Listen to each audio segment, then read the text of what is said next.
Okay, welcome everybody. We are live, locked and loaded. The Mr. Bass and Get Your Fish On live podcast show. And yes. Right on. How's it going, Steve? How are you, man? I'm doing good. I was looking up something on the other screen over here. Yeah. Sorry. Yeah, I have a tendency to do that during the show as well. Yes. That's one of the beauties of looking at a computer screen while you're doing a show. Mm-hmm. It's super tempting to click away, especially on stuff we're talking about at the moment. Yeah. So this is going to be kind of a fun show tonight. We're going to we have a little powwow each week, a little prep meeting to talk about what we're going to do. And Steve suggested, why don't we do a beginner's show? And one of my questions was, what about the people who are not beginners on the show? And he brought up a really good point. One of the things about fishing that we all try to do as we get more and more involved in the fishing community is we try to share the love. One of the things that Steve says at the end of every show he does is take a kid fishing. Yes. And, that's a big deal. And so we know that we've got some expert fishermen that tune in and watch us. And so that's the beauty of a live stream. That's the beauty of chatting and commenting. Not only can Steve and I talk about what to do if you're a brand new fisherman, if you're a beginning bass fisherman, you want to learn how to fish. You can also share your tips, tricks, techniques, ideas tonight on the live stream. And I know it's going to help some newbies, some young guys and gals, and maybe you don't even have to be young at heart. So should be interesting, should be fun and enjoyable. And we're just going to roll with it and see where it takes us. Can I, before we jump into this? Absolutely. Can I just ask what's on the plate for the Mr. Bass channel over the next week? I mean, I saw yesterday's unboxing. Yeah, what'd you think of that? I actually kind of liked it. Yeah, the one that I liked more than anything is that the company wrote in your comments how much they appreciated your video, and They did. How about that? Salt Creek Tackle. That's it. And I've never heard of these guys until a few weeks ago when one of my subscribers said, "Hey, you ought to check these guys out. They really got something cool going on." And you know me, if there's a new monthly tackle box out there, I got to try it. So you are the king of those, by the way. Yeah. I just want to say the king of subscription tackle boxes is Mr. Bass. Yeah. Hands down. You're not kidding. So, I mean, it didn't take much persuasion. He just told me the name of it, and I went and looked it up and thought, heck, I got to go try that thing. Yeah. And, he had some interesting stuff in there. I mean, he had this $22 crankbait, which I think is pretty cool looking. I don't know if it's going to be a good fisher. This thing really kind of baffled me here. This buzz bait with the baffles me with the bullet weight on it and the free swinging trocar flipping hook. That I'm going to try it. The guy on the Salt Creek Tackle Company said they're going to put a video out on how to rig it, but that interested me. And then they had this. This is the last one I'll show you. They had this top shelf original swim bait. Comes in a 4-inch and a 5-inch. This is the 5-inch version, and all the comments on Tackle Warehouse says this thing's real money. Mm-hmm. I've never fished it, but the trick with the Salt Creek is supposed to be custom lures, so not off the shelf, everyday assembly line tackle. So that did intrigue me because you and I both really like cool tackle. We like specialty tackle, and we like custom made tackle too. So interesting. That got a ton of comments on that video already. So yeah. I think it is interesting. It's $70 though. That's the killer.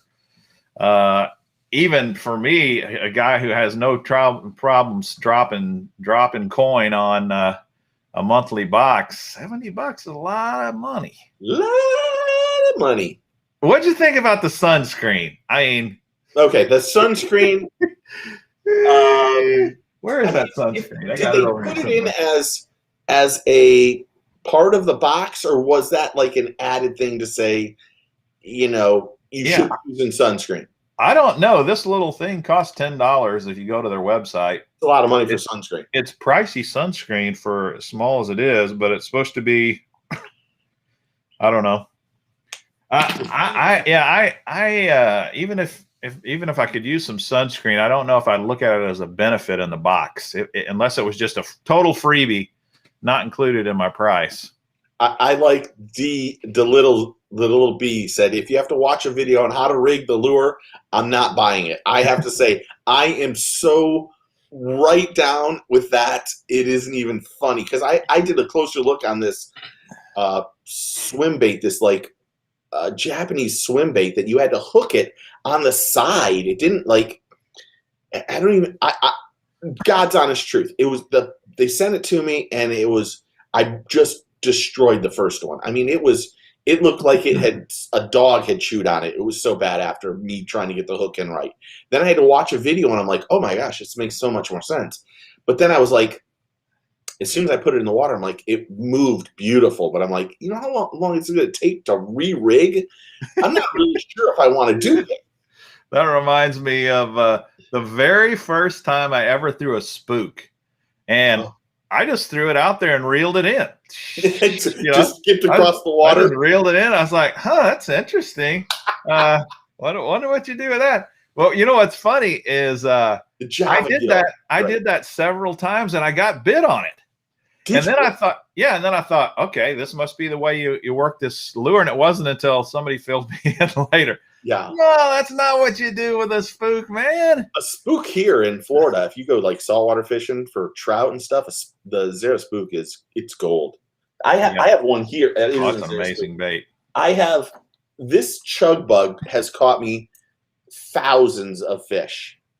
Thousands. It is so beat up, it just looks like hell. Is that the Storm Lures chug bug? Yeah, Storm. This is this is one of the first ones. Yeah. And you can see all the scrapes. I lost the back hook to it. There's no back hook. So I just retired it. And it's funny because this one's like 20 some years old. The new ones don't work the same as as this one. Yeah, that's like the old wiggle warts. The old wiggle warts definitely fish different than the new ones. Yeah. Great bait. Okay, so I asked the question, what else is coming up on the channel for you this week? Well, let me answer Matthew here before I tell you that. He's asking if I ever tried that DRT Joker, and I just got that a month or so ago, Matthew, so I haven't thrown it yet. So I can't help you, buddy. But go watch the videos. There's a ton of people out there who swear by it. And there's a Japanese guy that just slays them on this in a video, and he's fishing from the bank. I'm amazed at these Japanese fishermen that will throw $200 lures from the bank. I mean, not that DRT Joker's that much, but it's a very pricey lure. And that's just, boy, you're going to lose them throwing them on the bank like that. But anywho, all right, so what else is going on in the Mr. Bass channel? Well, I got another backpack review video coming out shortly. Nice. I've got I created a video this last week that where I used I did an entire tutorial on the bladed jig, and specifically the Thunder Cricket, because that's the bladed jig that comes in the Monster Bass boxes on a regular basis. So for Monster Bass, I created a video about that, went out and fished with it, and that is by far it's the best bladed jig out there that Strike King makes. They used to do that Pure Poison. Do they still have the Pure Poison? I haven't seen that one. I don't know if they still have that, but their Thunder Cricket, was kind of their we're going to compete with the Jackhammer product. Mm-hmm. And you and I both like the Jackhammer better, but the Thunder Cricket still can hold its own for sure. it just has the Thunder Cricket has just such a different sound underwater. Yeah. That's the biggest thing about that. I mean, I Yep. did a Chatterbait video. One of the first videos I ever did was a Chatterbait video, and I put like jackhammer, original Chatterbait, the mealy, the Thunder Cricket, all 5 of them side by side in the video, so you could actually see how they work as they come up towards you, how they start up. And no question, that was the hardest video for me. It probably wouldn't take me as long now, but I spent physically months on that video. I think the only one I've done that, and I haven't even released it. The longest one I've worked on a frog video for 14 months now. Wow. To get different. I have something up here that I need to get rid of out of here and just move on. But there's something I've been trying to produce it's just hard for me to get it done. That's all. Well, you do get some good underwater video on some of your reviews as well, and I don't have that luxury. That's pretty sweet. One thing, talking about the spooks here, the little bee's asking if there's a technique to walking the dog or a frog from a kayak. And, you know, it's very hard to walk the dog in any kind of a boat that's at water level, especially if you're sitting. You got to be able to stand up. The only thing I would tell you, the little bee, on that is you can walk the dog with the spook with your rod tip straight up in the air instead of down. It takes quite a bit of practice to be able to do it good, but that's about the only way I think you could do it from a kayak without standing. And so when I'm walking the dog on my kayak, I'm standing, and then you can do it just fine. But if you don't have a stable enough kayak to stand up in, no way, that ain't gonna work. Yeah, it's just practice, really. It's like skipping a bait. There's a lot of people who think they skip baits well, but if you don't go out and practice it constantly, then, or even just practice it, like I go to of all things, my neighbor will never watch this, so I have no problem admitting this right now. I skip into his drain pool on the side of his pool all the time, just to practice backhand, forehand, whatever it is. I mean, I don't want them to know about it, but I don't care if they'll never watch this. So I don't even think they know I have a fishing channel. That's how crazy these guys are. Well, your Chatterbait comparison video was excellent. I really enjoyed watching it. Yeah, there was a lot of work in that one, man. There was a lot of work. Yeah. I have one for Stealth Blade for the jackhammer that I've been trying to finish up. So you can see the startup speeds and what the real big differences between those two baits are. And crazy enough, I think the Stealth Blade starts faster than the jackhammer, and that's crazy to me. Wow. Well, old Brett Height sure did a heck of a job selling it here on the last tournament. Yeah. You know, he just whacked them on that thing. Yeah, he that first day of the Major League Fishing, I think he had like 80 pounds with him. Yeah. I mean, flat. And to think that he was fishing like he killed, man. Yeah, he basically found a grassy spot that was kind of isolated, and he said the fish were just stacked up on that thing. And I have one of those spots out there. Yeah, that's fun stuff, isn't it?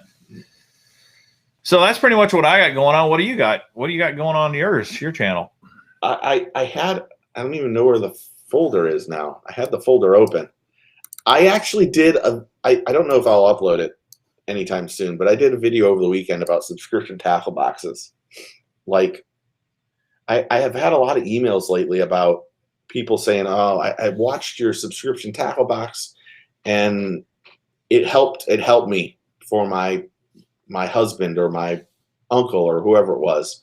Yeah. And then I got another email the next day saying, "Thank goodness I watched it, because they were going to go and subscribe to Real Tackle Box." And I was like, "Oh my gosh, please don't do that.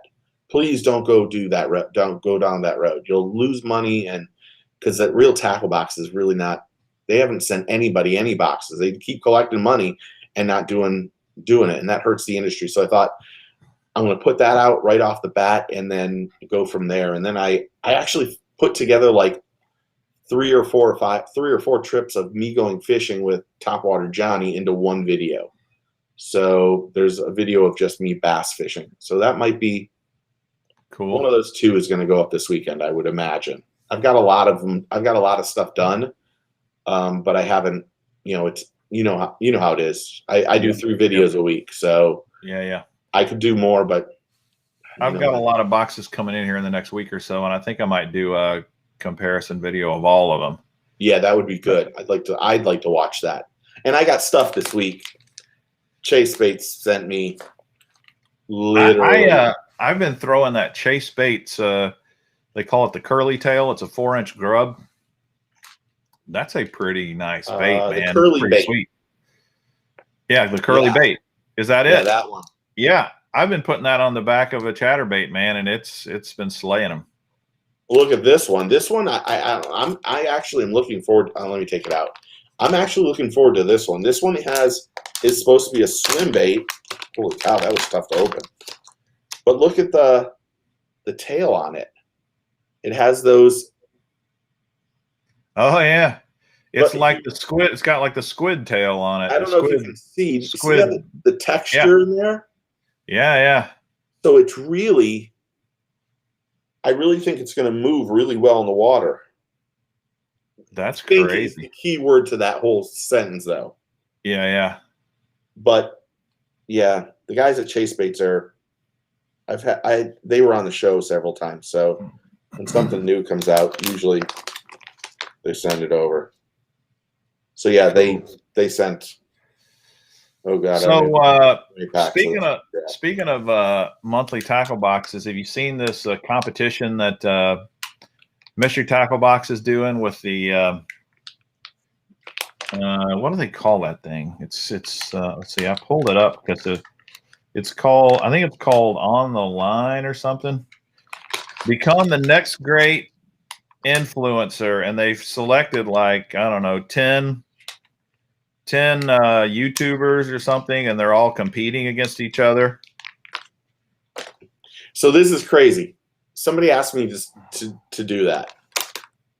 Somebody emailed me and said, Steve, you should make their video, do this, and go try out with Ketchco. Yeah. And I wrote down, I'm not joking, I wrote down all these ideas. They had a Google form you had to fill out and so forth. Well, I started filling it out, and I got to I don't even know what it was. And then I went, do I want to do this? And I stopped and never completed it, and just thought it's a great. I mean, I think they were giving away like $10,000 or $20,000, maybe it was something like that. Yeah, I don't know what they're giving away, but $10,000, and it's a cool thing, but it just, to be honest, I couldn't bring myself to even make the video that they wanted. Yeah, I just thought, Mystery Tackle Box has a decent box, but I don't want to have to something. That's the truth. Yeah. So. Yep. What? Who are the 10? Can you tell me who the 10 people are? Yeah, I can. Well, they actually, you wouldn't recognize them because they only give them their first name. Oh. Brandon, Colby, Jay, JJ, Marshall, Michael. Yeah. If you click on the individual person, then you can see their names. Like, I know this Michael guy. His channel's called Real Naughty Fishing, and he seems like a pretty good dude. Did any of them have like a really significant amount of subscribers? Oh, I haven't checked that. But what they do is they send them this big box, and it's got like 5 mystery tackle boxes in it. Okay. And then like each week they're going to do a challenge. So the first week they all open the box, and it's the same challenge, which is they have to go out and fish and film themselves trying to catch a fish on every lure in the box. That's the first challenge. Okay. I don't know what next week's challenge is going to be, So you can go on their site now and watch the videos of all these guys doing that challenge. And then you're supposed to vote. The viewers vote on who they like the best. Oh, okay. So that's how they're gonna select the person, I guess. Yeah, I wish all of them the best of luck. I mean, it's a great marketing opportunity, that's for sure. Did you know about it before that came out? I saw something.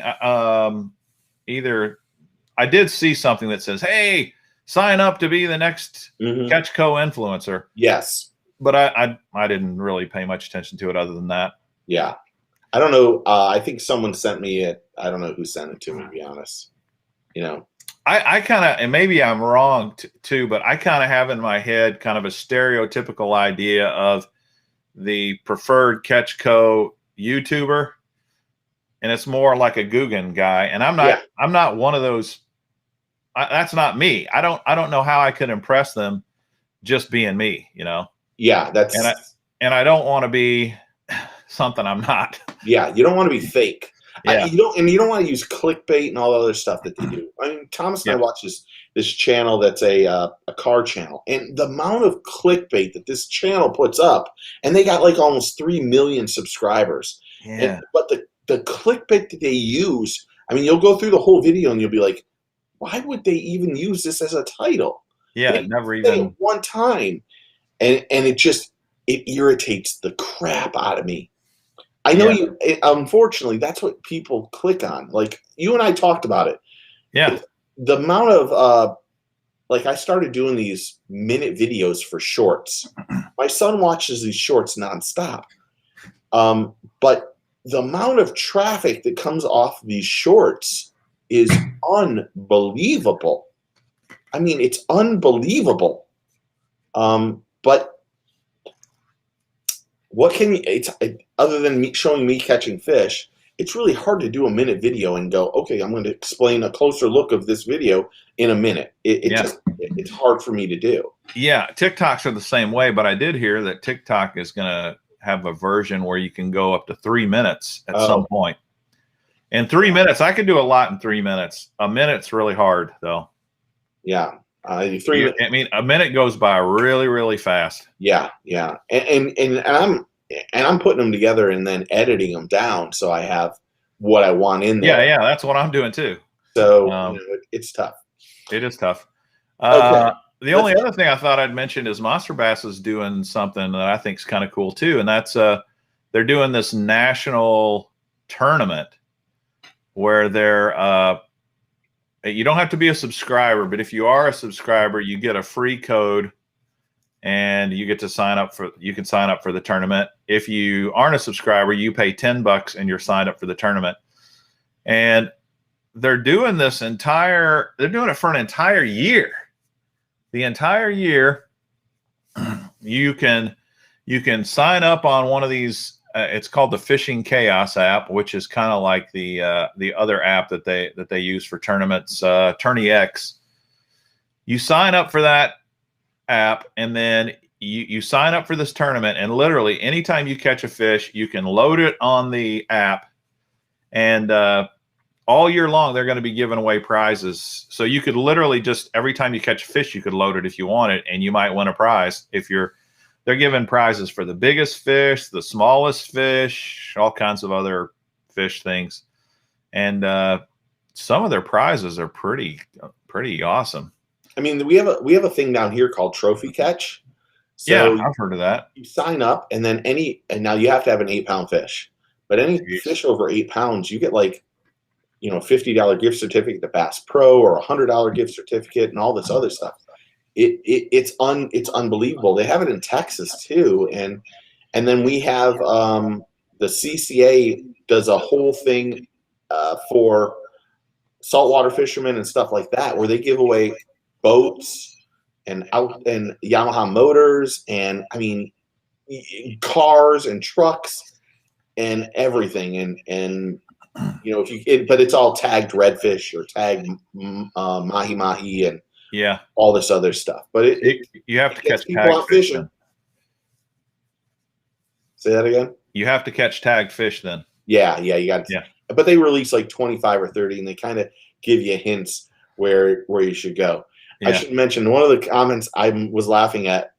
NRO, Tony said, "Can you imagine me saying anything in less than 3 minutes?" And I have to say, no, I can't imagine you doing it, Tony, at all in 3 minutes. But Tony has the best vernacular of all of us. That guy is crazy smart. So I watch his videos, and I'm always like, it would take me 3 minutes just to look up some of the shit he says. I got to look up words in the middle of his videos. I'm like, oh, what does this mean?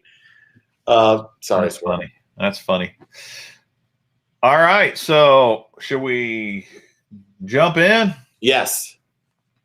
Okay. I think the first question we ought to ask, although you could start with a lot of different things, but I started thinking to myself, a brand new fisherman, first day on the water, if he's not going to throw a night crawler, not going to throw a minnow, something live.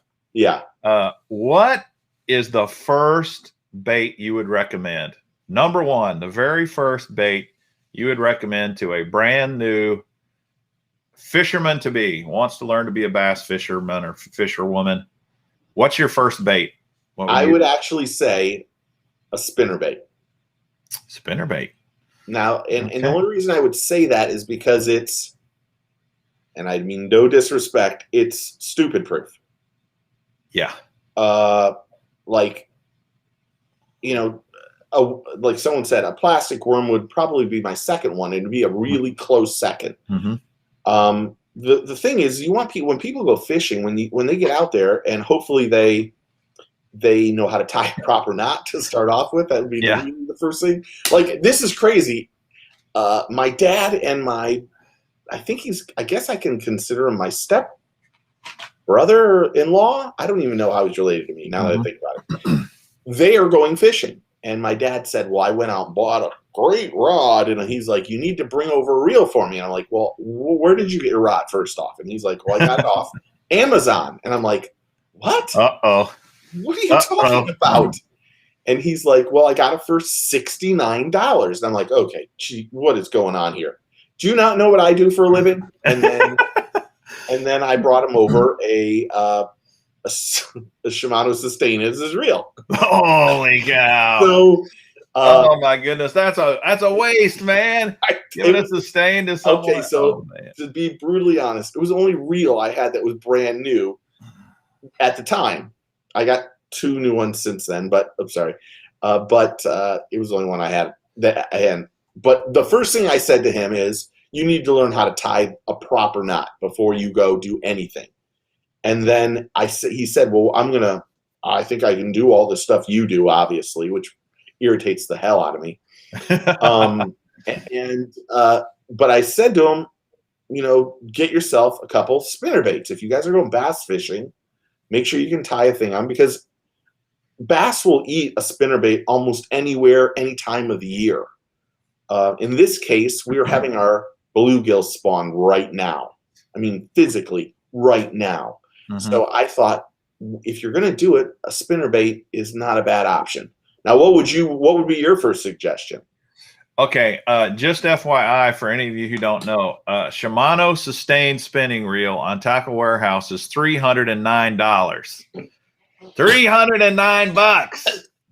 We're talking entry level, brand new fisherman, and it was the only one I had, man.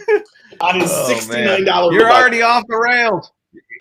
On his $69 reel. You should have seen this piece of junk rod he had. And I can tell you right now, he was not getting a rod from me. If he would have asked, I would have given it to him. But he didn't.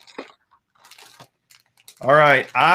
Here is my first lure that I would recommend.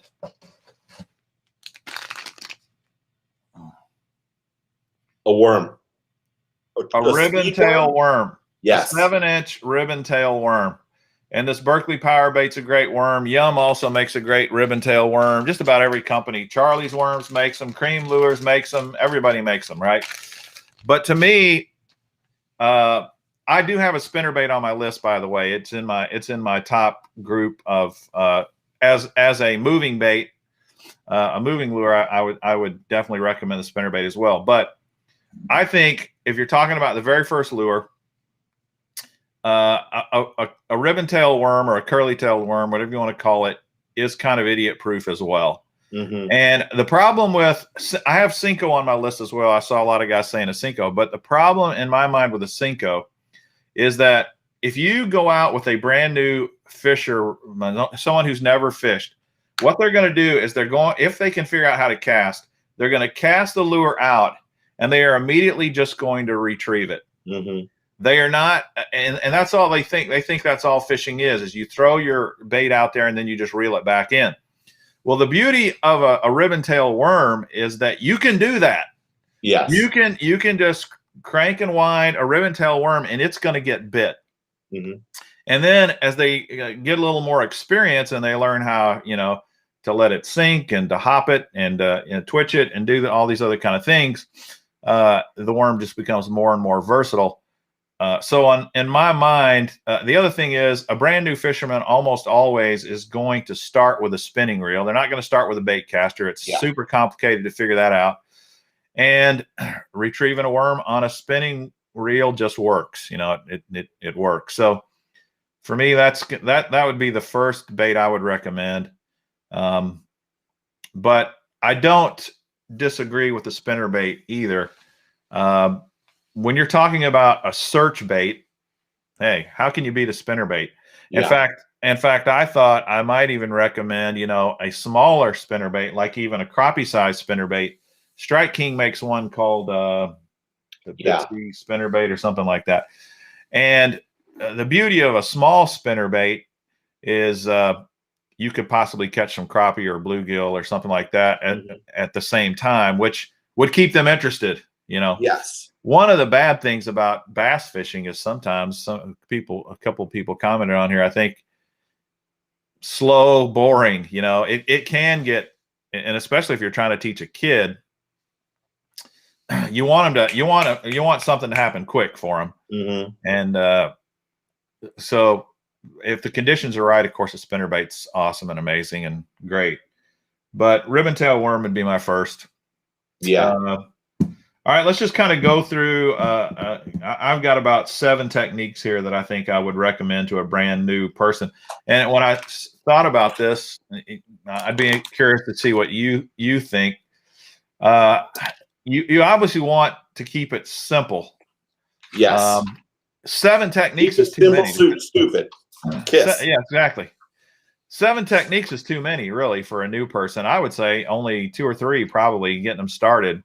Yeah. But I started to ask myself questions like, well, they probably ought to have a topwater. Even though a topwater is not the first thing I'd recommend, there are times of the day when the only thing that's going to work is a topwater. So you ought to throw a topwater out there as part of one of your techniques. And then I started thinking, well, what kind of a topwater would I throw? And I think I would recommend a brand new person to throw a whopper plopper. I agree. And not on my list, but whopper plopper's easy. Yeah. That's why it's easy. It's the same principle. You just chuck it out there and you retrieve it. That's all you do. So many of the other topwaters require some action. They require you walking the dog, or they require you popping it or twitching it, and you can really mess that up for a while until you figure it out. And Dean's here says a jitterbug. A jitterbug would be another good one. Very simple. In fact, a jitterbug would actually probably be better for a spinning setup because it's incredibly light. But same thing, you just retrieve it. And on ponds, a jitterbug's just going to tear them up. It's a really good lure. So what would be your topwater bait? So I didn't really have a topwater, but I had one of the things I had. The spinnerbait, and of all things, I have a small spinnerbait is what I put down there. But my next one was like a Big Easy the Gambler Big Easy, like a plastic swim bait. Well, and the more I thought about this, is the one problem with a plastic swim bait is the rigging of the plastic swim bait. But maybe you mess up one to start off with, and then it's one of those. It's another one that's you just cast and you can just reel it in. and it gets enough action that you'll get bites. Years ago, I remember when Patrick Spiel came out with what was his jointed swim bait called? I don't even know what it's called right off the top of my head. The Magic Swimmer. Oh my gosh. And when it came out, it was just, I remember seeing it 10 years ago in the water and going, oh my gosh, that's a real bait. That's a real fish. And then I used to tell Patrick all the time, the greatest thing about that lure was it was so stupid to use, because you could just, if you knew how to tie the right knot, all you do is cast it and it swam perfectly back in. Now I don't know if they make those Magic Swimmers anymore for Sabile anymore, now that he's not with Pure Fishing. So, but it's one of those, that's why I said that Big Easy from Gambler is perfect. It's got that thumper tail, and it just paddle thump, thump, thump, thump, thump, and that attracts fish. So well, I had the same mindset. I felt like they ought to have some sort of a swim bait type lure. A Big Easy to me is too big, to tell you the truth, for a newbie. But my thought was, I had two ideas on a swim bait type lure. And the first one, I think, is the one I would recommend first. And that is a single tail grub. Mm-hmm. And the reason being, here's one. This is another power bait. I'm not trying to push the power bait stuff, but a grub that's 4 or 5 inches in size. You can put this on a ball head jig. It's super easy to fish, and jigs grubs, curly tailed grubs, just flat out attract fish. They catch fish. They're fish catchers, and you fish it the same way you do a swim bait. So when I was thinking about the swim bait, I thought, I would probably recommend the grub first. And then over time, then I'd probably go to like the Little Dipper. That bait's amazing. It's a great bait, and it's small. You could put this on a ball head jig as well. And you don't have to worry. My reflection's terrible. You don't have to worry about trying to figure out, belly weighted hooks or anything like that. You just put it on a ball head jig just like you would that grub, and that little guy is gonna do some magical things. Yeah. And when they're on this, you don't want to throw anything else anyway. It's just so much fun to fish. Yeah. So and it keeps everybody interested. A swim bait, that kind of swim bait, even I think I put Big Easy, but I think I was trying to think of the regular Easy Swimmer. Okay. Because the Big Easy is like 5 inches long. Yeah. It's pretty beefy. But the one you had right there, the Reaction Innovation Skinny Dipper, is, I told you, I think that is a gold lure. I do too. I think there's nothing wrong with that lure. I have, no joke, bags and bags of those things. Yeah. I love the Skinny Dippers. The other thing that I was thinking about with this grub is that when the person starts to actually get a little more experienced, and they say to themselves, man, I want to put a trailer on that spinnerbait. Mm-hmm. This could double as a spinnerbait. And because the other thing I've learned, I've made this mistake before with new people like my nephews and other people. I end up giving them like 40 different bags of lures, and they don't use hardly any of them. They just gravitate to one or two, and all these others just kind of overwhelm them. And so I think if you can find something like that grub where you could swim it on its own, you could use it as a trailer. It's kind of a multi-purpose lure, and then maybe they'll actually use the thing. So anyway, that's just a thought. But swim baits, you can't go wrong with any kind of a swimming soft plastic lure for sure. Yeah, I agree completely. So I had spinnerbait, small spinnerbait. I had the swim bait. I had, of course, because I don't think there's anything wrong with it. But I think figuring out teaching somebody how to correctly use a Wacky rig worm. I think when I was teaching Thomas how to fish, it was the first way I told him. I said, look, you're going to learn how to fish with a Wacky rig or a Texas rigged 8-inch worm. Because they get bites everywhere. Yeah. But that's interesting you say that, because I absolutely totally agree. Wacky rig, there's just something about that rig that really attracts bass if you know where the bass are at and you can throw it at them. But I haven't had that great of luck teaching people with the Wacky rig. They want to work it too fast. They want to, the same thing, they want to chuck and wind, and that's why I kind of went with the ribbon tail worm, because you can Texas rig a ribbon tail worm and then they can just do whatever they want. Yeah. But absolutely, at some point they need to learn that Wacky rig, because how can you ignore the Wacky rig? Yeah. I mean, if you're going, if I were to say to somebody, there would be, you're starting off, first off, you need to learn how to tie a Palomar knot. You need to learn your knots before anything. Okay, so let's talk about that for a second, because you're absolutely right. If you're going to learn to fish and you want to fish, you've got to learn some knots. However, knot tying can be incredibly overwhelming. Yes. Just like the Palomar. The Palomar is an easy knot to tie, but at first it seems pretty complicated. All right, if you were to say, why don't we ask this question? What is the single knot of choice that you would try to teach a new young fisherman? Is it the Palomar, the knot you would go with? For me, it would be.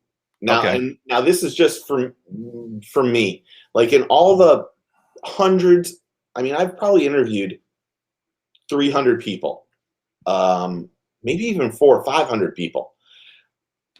All the people that that are always like way beyond exceptional. I'm talking that you might never know about this person. Andy Mill, the George Poveromos, these guys that are just unbelievable anglers. I mean, Lefty Cray, everybody. The one thing that most of these guys do better than all of us is they are meticulous about the knot they tie. Yep, absolutely. And I'm not joking. They're meticulous. If they think that and I'm this way too. Like Mike, my buddy Mike that owns Tackle Webs. Every time I go fishing with him, if I bring him a pole, the first thing he does, he cuts my knot free and ties his own knot. Because he's like, it's not that I don't trust your knot, but I know how to do it. I know what I want to do, and I want to do this my way. So even I do. Like, before I go fishing, if I don't think I have my Palomar knot correct, I cut it off and retie. Yeah, I think the thing with a Palomar knot is you can tie it correctly and still be wrong. Yes. And it will fail on you. And that's why I probably would not recommend the Palomar to a brand new person. It looks like most people in the comments are saying the improved clinch knot, the improved clinch knot. Yeah. And that's not a bad one at all either. My personal choice is the uni knot. I just think the uni knot is super easy to tie, and it's really hard to mess it up, and it rarely fails. But the Palomar knot is actually an incredibly strong knot if you tie it correctly. But the chat group here probably has the right idea. The improved clinch knot, if you're just looking for one basic simple knot, yeah, for a kid to learn, that's simplicity probably has a lot to do with it. But I think at some point in time, when you get past that and you start to become a little bit more experienced angler, you need to tie the knots that you're comfortable with and that that work. Like, if I were to do, like, I got this new frog. I don't even know what it's called. It came in today. It's from Prototype Lures. I don't know anything about these guys. It's called the Smasher Frog. Now, I wouldn't technically use a Palomar knot to tie this on.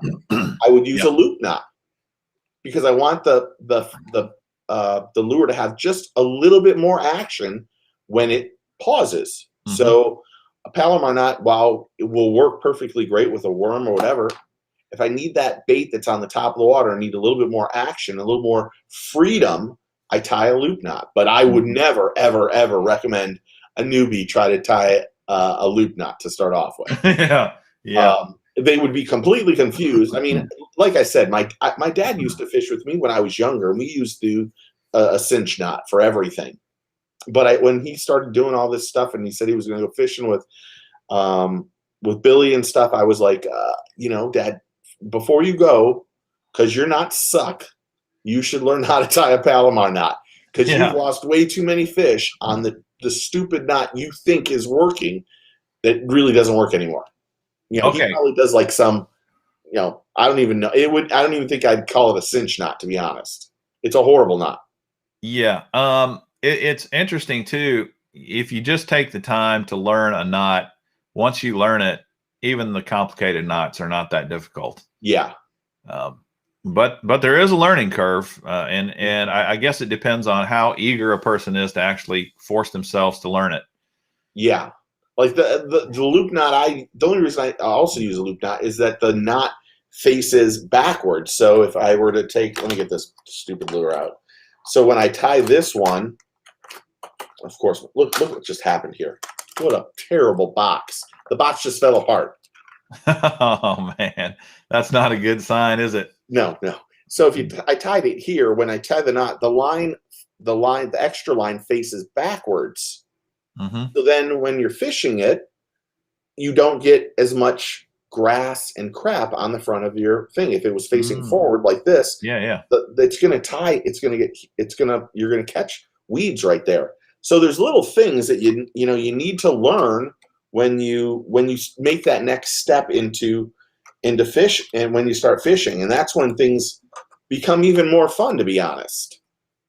So knots are really important, but I would agree. The cinch knot's probably the easiest and the way to go. Okay, so now that we've settled the knot question, the natural segue is line. What type of line should a newbie start with? There's basically only 4 types of line that I'm aware of. You got your braid, you got your fluorocarbon, you got your mono, and you got the copolymer. What's everybody say there? Does the line matter that they start with? What do you think, Steve? I'm all braid. That's all braid. I think the one problem with I think mono is really, really good to use. But the problem with mono is, unless they get their reel spooled from somebody who knows how to spool a reel, they're going to probably do it backwards. And then the first cast is going to be an asp wad of terribleness. And they can put those up and just create a bird nest in the front yard of my house if you want to. So even if you're not in a bait caster, if you tie that mono in, because it has so much memory. Yeah. That's the one thing that I don't like about mono. But like you're definitely going to get a lot of line twist. Yes. Line twists make me crazy. And especially down here for us. Braid is just more for me. We have so much weeds and stuff like that. Braid is king. Yeah, I'm going to disagree with you on this one. Having said that, a lot of people use fluorocarbon for that, so they don't see it. But I told my dad, my dad got, I don't even know, a 300. Add up this. I gave him a 300-yard spool of Power Pro 12-pound too. For that reel. Well, you may as well if you're giving him a $300 reel. I mean, might as well. Yeah. I definitely agree with you that you're going to have way more line twist with mono or fluoro than you are with braid. But I still think that a newbie should start with mono. And the main reason, I think, is just price. I agree with you. You can get big game trilene brand. Some of these brands, you can get an entire spool for $7-8, $5-6. I mean, it's cheap stuff. Yeah, something like that. This is going to you, by the way. Oh, sweet. This is in your box. Awesome. I sent this to you too. Sending this. Oh yeah. Nice. Did you ask for this? I think I did ask for some of that. Your box is sitting right here. Perfect. Anyway, I think the first thing, it's got to be cheap. Because they are going to screw that up so much. It doesn't matter what they're throwing, whether it's, I mean, and your part of the world, you know, your water's super dirty, so you could probably just tie your lure straight to braid and be fine. You can't do that up here where I live. You can't do that in a lot of parts of the world. Yeah. You've got to have a transparent line or semi-transparent line. And to me, I think until you get good, mono makes the most sense just because it's so cheap. Yeah. And there are, you know, mono has gotten way better than it used to be. Yes. And if you get it spooled on correctly on a spinning reel, the line twist is bearable. Yeah. Yeah. And, you know, a lot of newbies aren't even going to use a spinning reel. They're going to use a spin cast reel like a Zebco 33 or whatever. Yeah. And so mono works fine with that. It's funny because when you start talking about mono versus braid, there's, you know, you have your pros and cons to each. But I know, for me, it's convenient. And like you said it perfect. Down here, we have stained water. So I tie everything directly to my lures, directly to braid. Now, when I go saltwater fishing, completely different situation. I braid and then a much longer leader and fluoro, but that's just, you know, because you're in clear water and that kind of stuff. But, you know, years ago, I saw Boyd Duckett at Lake Okeechobee. He was trying to win his way into one of the classics. And it was like this golden ticket. You won this tournament, you got to go to the classic, blah, blah, blah. And I remember seeing Boyd, and he had a giant Sharpie marker. And he would take his marker and he would write or mark his braid up 20 or 30 feet with the Sharpie marker and make it black. Yeah. And I remember seeing him doing that. I went over to him like, dude, what are you doing? He's like, I can't believe you fish down here and you don't do that. I'm like, is it necessary? And he's like, it makes it vanish. It vanishes. And ever since then, I do it when I'm really targeting like giant fish. Yeah. I mean, I'm always targeting giant fish, but it doesn't mean I'm going to catch them. But you know what I mean. Do you know, in some tackle stores, you can actually buy a Sharpie that has a cut in the tip of the marker so that it's made to slide up and down braid. Yeah, mine, I wasn't going to show that one, but I have one sitting right there. I use that, and I've also seen guys just cut a slit into their Sharpie with a knife. Yeah, that's pretty messy though.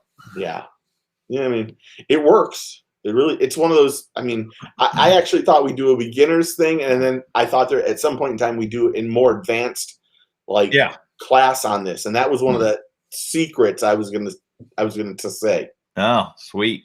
Well, you know, this is interesting what Booster's talking about for a beginner spin cast. Still have originals up with their user 55 years old. This reminds me of a co-angler that I knew of. I didn't know him personally, but I was told about it by some other pros that he was an older guy, and all he fished with was the Zebco 33 or the Zebco 202. And he would literally, he had one rod, one reel, and he would literally go and fish these tournaments as a co-angler. And he actually competed really well with that. You know, you don't necessarily have to have the Shimano Sustains to actually catch fish. The fish do not care about the equipment at all. But it is interesting how a lot of it is just your mindset. And if you just make up your mind, like the guy who owns Patagonia, don't know the guy's name, but I heard an interview with him. He's kind of an eccentric dude, and he is a fly fisherman, and he decided to do an experiment for an entire year. He used, I don't know what the technique's called because I'm not a fly fisherman. You might know. But what it is it's a single pole with no reel and a piece of line. I don't know how long the line is that's attached to this pole. And he used the same exact fly. He only used one fly for an entire year using this, what he calls a primitive way of fishing, with a single long, like it's not bamboo, but picture a long bamboo pole with a long piece of line on it. And he's traveled all over the world fishing just this one technique. And he says he's had success everywhere he goes. And he says it's forced him to be a much better fisherman because he has no other options. This is the only option he has to fish with. And it's been like this year-long experiment for him. And that really intrigued me. It lit me up. I was like, man, that is, I mean, I wouldn't do that because I got to have my 32 different rods and reels, but it does sound intriguing to kind of put yourself through that. So when I go fishing, I am the most simplistic person to fish with. This is the God's honest truth. I bring 1 or 2 rods that are, ready to go, and I don't bring any extra crap. I make up my mind the night before. Here's how I'm going to fish tomorrow. Here's the game plan, and I try not to steer away from it. If I put on a Buka Baby bull shad that we both agree on, or if I put on a chatterbait, whatever, that's what I'm using. I don't need to have all 25 rods that I have. I probably don't have 25 rods, but I probably have 15 rods. I don't bring all those with me because I think you can catch fish any way you want to catch fish. Yeah. But when you start overthinking how to fish, that's when you start making mistakes and you don't become confident in what you're doing. You're constantly changing. Like I hate to say this, but like in the video that I'm going to post about me fishing, I talk about how when I go down the bank this way, I'm going to fish one way all the way down. I'm going to use a stealth blade. And when I get all the way at the end of the corner, I'm going to switch and go all the way back with a worm. And either I'm going to catch fish using the jackhammer or the stealth blade on the way out, or I know I'm going to catch fish once I make that turn and start fishing with the worm. And the only thing that I put in my pockets, I put a pair of pliers and 2 or 3 extra Wacky rigged worms that are ready to go, and that's it. And I don't change, but I know everyone, like you see all these pros, they got 30 rods on the front of their boat. There's when you're fishing for $100,000, if the fish bites or isn't biting one thing, and you need to be prepared. But us normal average Joe anglers, sometimes we get convoluted with all that stuff and all the new fancy crazy stuff. Yep. As I do jazz hands, and you sometimes you overthink the fishing process, and it hurts you, in my opinion. No doubt. I think that's very, very true. It is interesting to think about. Ned Cady, who is the Ned rig, he's the guy who created the Ned rig. Mm-hmm. He fishes with old school rods. They're like 5 foot long, and they're like old Mitchell reels. And I mean, they're as old and they're antiques, and he still just fishes with the same old stuff he's always fished with.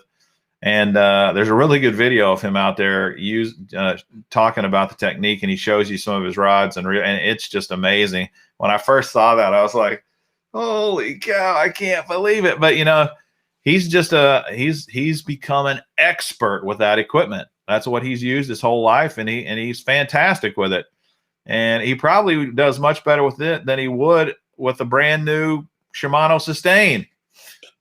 I mean, I'm still questioning why I gave it to Dave, my dad. I really am.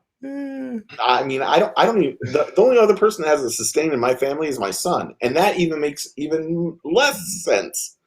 But that's the rod. That's the reel that he wanted. So that's a great reel, man. I've got several of them. I love it. For sure. I love Shimano reels. So we talked about line. We talked about, let's get back to lures. Yeah. What is your next lure? You get to go first this time. Okay, my next lure is well, I kind of already mentioned it, the spinnerbait, basically. So let me see if I go. I guess the next one I got on here is a chatterbait. My next one is chatterbait too. Yeah. I mean, how easy is a chatterbait? Other than you want to know, I think the only problem with a chatterbait is selecting the proper trailer for a chatterbait. Yep. And then rigging it right. But I mean, so you ruin a couple before you get it right. Not that big of a deal. Yep. You're right.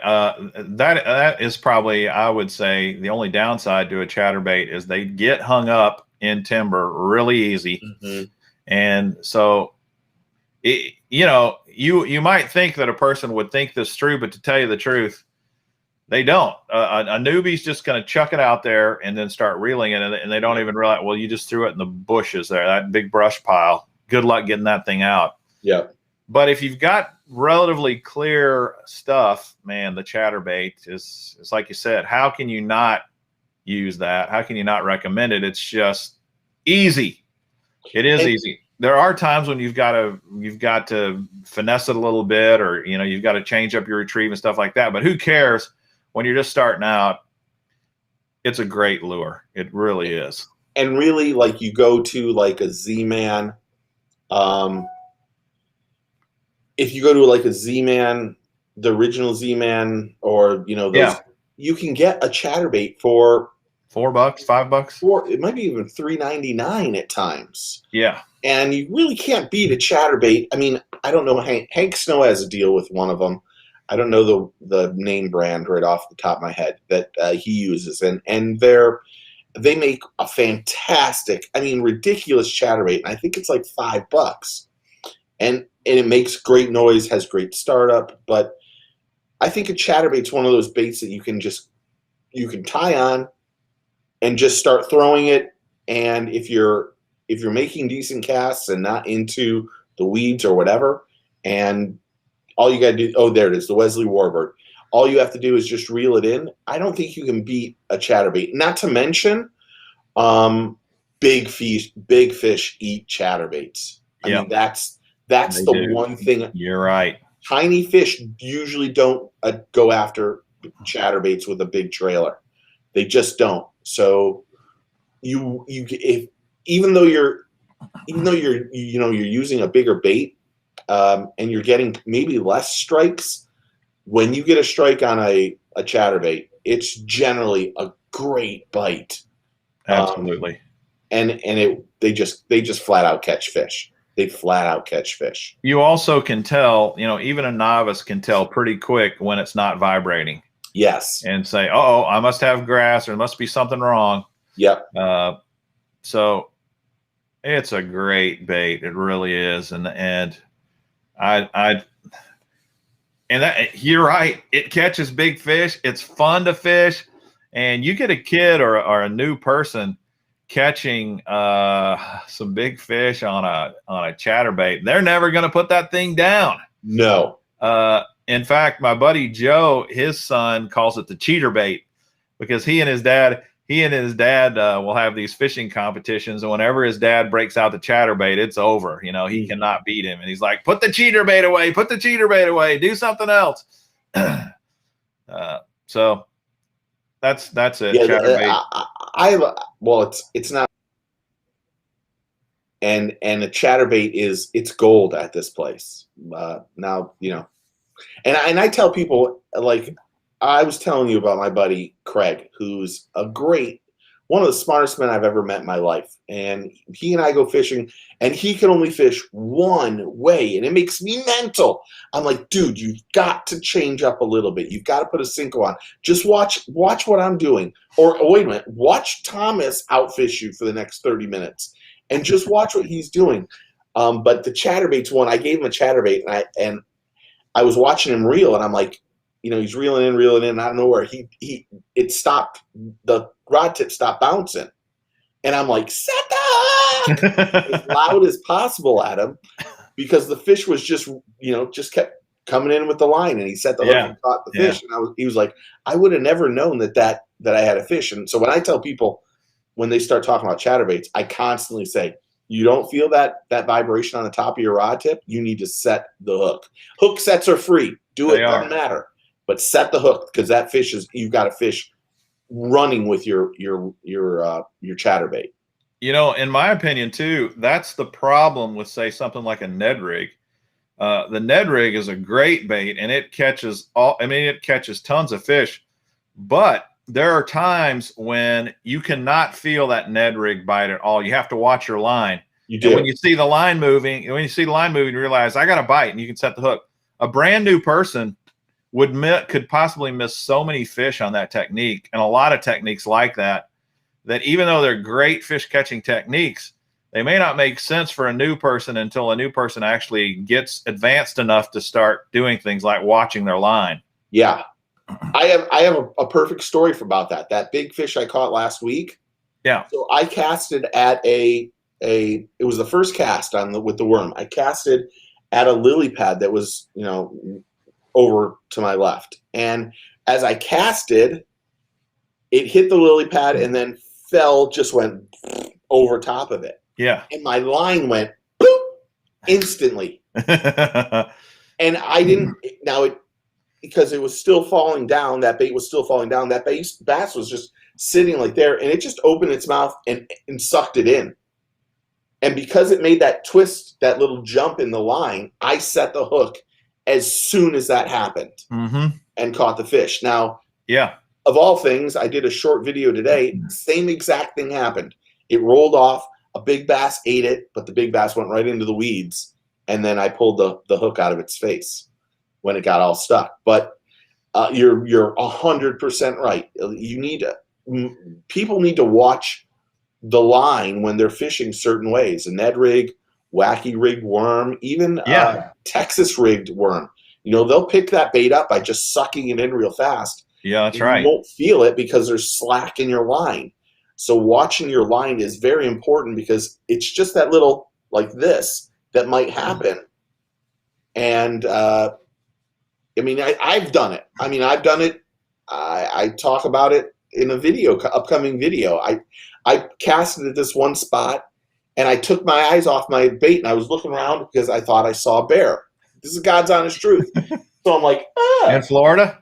Yeah, we have them all over. Really? And as I looked back around, I looked like this, and I saw the line over here. And I'm like, how the hell did it get there? And the bass had picked up my bait and charged the other direction. Yeah. Well, then I set the hook, and then I snapped the line. And it was like, are you joking me? How did it get from there to there? I did one of these bits. It's like, is that because the bear was several hundred yards away from me? And I'm like, is he coming in my direction, and do I need to worry about this? Or, do I need to run him over with the golf cart? And I will run that son of a bitch over with the golf cart. But I was like, where is he? And like I said, it was over. It was 90 degrees from me. I'm like, how the hell did that happen? Wow. But I set the hook, and that was, that's what happened. Okay, what's the answer to this question, Steve? Is a trailer on a chatterbait almost mandatory? So I think, in my opinion, if you're using a jackhammer, it's mandatory. If you're using a stealth blade, it's mandatory too. I think if you're using the original chatterbaits and stuff like that, you can get away with not having a trailer. If I'm using a chatterbait, it doesn't matter what chatterbait, I'm putting on a trailer 100% of the time. It's just that if you can get a grub tail or the Blade Aid from Smash Tech, it adds that little bit more drag that makes the bait work and hunt better. Yeah. So, in my opinion, I don't throw a chatterbait without one.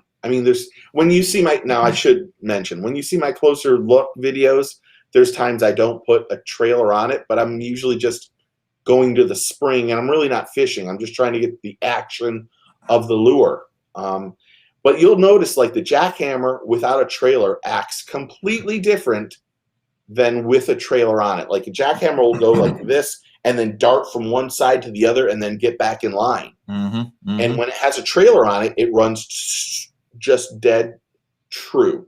So, I mean, I agree with you. I think a trailer is critical. I would never throw a chatterbait without a trailer. I will throw a spinnerbait without a trailer. Yeah, I will too. But not a chatterbait. Now here's something else he says here that I think is important for a newbie to think about as well as anybody else. He says, I also have the jackhammer I need to use, scared to lose it. All right. One, there's no point in having a lure that you're not going to throw, because of fear of losing it. I understand when you got a pricey lure, it's worrisome but come on. That's what it's all about, and kind of like Texas Huntsman says here, watch the pros, they throw it into the junk. You're going to have to throw that thing in places where there's always a risk of losing it. Go ahead. I was just going to say, and when you do, you do. It's just, it's part of fishing. And when you're new, you're going to lose them a whole lot more too. So never buy just one bait. I guess you could buy one as an experiment.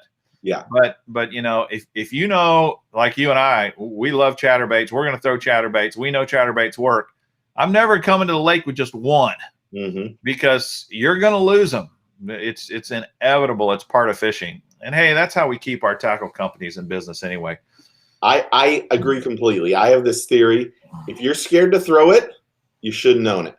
Because if you're scared to throw it, you're not going to cast it where it needs to go.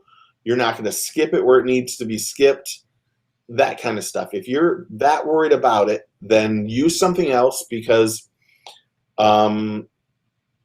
you're not going to fish it the way it should be fished. Right. And I mean, I'll be honest. I have lost probably more jackhammers than the average person. That's the God's honest truth. I've lost them off big fish. I've lost them off of, the truth be told, I've lost them on the 3 Christmas trees I put in a certain pond. Yeah. That I think are deeper, that I'm going to run over top of them and then end up snagging them and then it breaking. I don't want to say that too loud, but I got a stealth blade months and months before they were released. I got one and I lost it the same day that I got it. And I was horrified. And truth be told, I was afraid to tell Joey from Z-Man that I lost it. I really was. I was like, I don't know what I'm going to do. I didn't take any pictures of it, but I slayed them that day, but it got caught in my Christmas tree. And, Now, one strategy that you can use if you're trying to save money. Let's say you've got one jackhammer. We'll buy 3 or 4 regular $4 chatterbaits. Yep.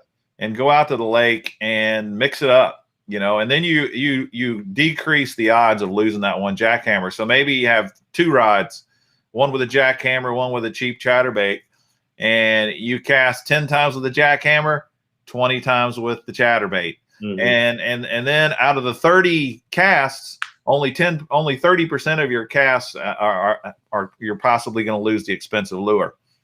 That's an idea. But yeah. The other thing is, maybe I think a chatterbait's a must. I think a chatterbait's a must for an advanced angler. I do too. It's a great lure. Lure. Let's see. I had another thought come to me while you were talking about it. Oh, okay. But we're kind of breaking in and out. $1 million Christmas tree, John Gill. Yeah. How many dollars worth of lures are hanging on that Christmas tree? At least 20. Yeah. And not just chatterbaits. Yeah. Right. Somebody needs to get some scuba gear and go down and retrieve it. Yeah. Okay, so I'm going to be really, really honest. That stealth blade, I actually thought about. It was hung up, And I thought to myself, screw this, I'm going in the water. It was in the middle of the cold months here, and I'm like, I'm doing it. I don't even care. I can't lose this lure. I started stripping down into the undies, and that's a sight nobody wants to see. And that's like a fat, naked, never seen the sun in his life, white man. And and I thought, I'm going in that water and going after it. And then I pulled it tight, and then out of nowhere, I actually thought I got it through, and I'm like, oh, I got all happy, and then I'm like, oh no, and I'm like, why did I put those Christmas trees there? But I mean, I've caught some giants off those Christmas trees. So what you need is a buddy like my buddy Rob. I don't get Rob to go out with me very often because he lives 2 hours away. But Rob is one of these guys who no holds barred, does not care at all. And if I get a lure hung up, he'll jump in, swim out there, retrieve it for me, and then bring it back. That's the kind of fishing buddy you need. Rob, I just hung up my jackhammer. He's in. Yeah. He'll dive in and go get it for you. Because I'm just going to break it off. I'm not going to swim in to retrieve it. But I mean, if I'm really going to be 100% honest, I actually this pond I've caught a ton of fish, ton of giants on this, but the pond water, like 2 years ago, gave me a infection that was scary. Really, it was really scary, and my wife is works for the hospital. That's the best way to put it. And I was hiding that infection from her because I was like, oh my gosh, it's gotten bad. And it got green, and then it got black. And then it went from like this big to like this big on my leg. And then oh my goodness. And then I had to get it scraped off. So in the midst of that stealth blade, all I could think is, I'm going to have infections all over my body, and I'm thinking, is it really worth it? I mean, how much could that lure be? I mean, I don't know if I'm not supposed to have to return it back, but I know it's one of the original samples that Z-Man was making. And I was like, do I really, I was like, I could really get sick from this. And then it kind of pulled. So yeah, I did lose it though. That's for sure. You're right. The little B, I need to bring Rob when I'm throwing the big rats or the big swim baits, the eye slides and that kind of stuff, because that's, those are painful to lose for sure. That's painful. No doubt about it. Okay. One thing I thought we ought to ask the audience here too, and you and I can share. Let's say that you're getting a brand new person.